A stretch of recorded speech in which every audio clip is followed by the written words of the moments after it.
जैसे ही रोजालिंडा ने कांटेदार जमीनों में से अपना रास्ता बनाया, कई बार अपनी उंगलियां चुभते हुए वो अपने काम को मुकम्मल करने की उम्मीद खोने लगी। दूसरी रात थकन और मायूसी के आलम में वो रोते हुए विलो के दरख्त में गिर गई। तब ही उसने हुआ के झोंके से एक खूबसूरत राग सुना। आवाज के बाद उसने एक छोटी सी क्लेयरिंग में चमकती हुई सफेद गुलाब की झाड़ी को दरियाफ्त किया। इसके पास घुटने टेक कर एक खूबसूरत शहजादा सुनहरी बांसुरी बजा रहा था। दूसरे शख्स को देखकर हैरान होकर रोजलिंदा ने हाँफ कर कहा।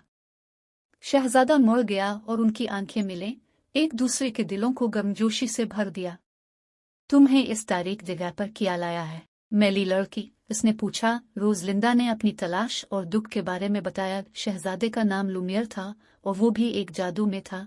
सफेद गुलाब की झाड़ी के करीब रहने पर लानत भेजता था, जिससे वो थोड़ी सी रोशनी ला सकता था।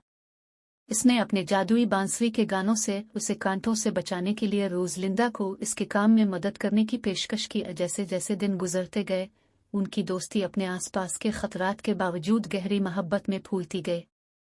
आखिरी रात हाथ पकड़कर उन्होंने अपनी दोनों लनतों को तोड़ दिया। एक कौस क़ज़ा ने आसमान को रोशन किया, जमीन को रंगों की जन्नत में बदल दिया। हाथ में हाथ मिलाकर रोजलिंदा और लुमियर ने सफेद गुलाब का शुक्रिया अदा किया कि उन्होंने उन्हें इकट्ठा किया। उन्होंने गाना और खुशी के साथ जमीन पर हुक्मरानी करने का फैसला किया। रोशनी और गुलाब की शहजादी और शहजादे की तरह खुशी से जिंदगी बसर की।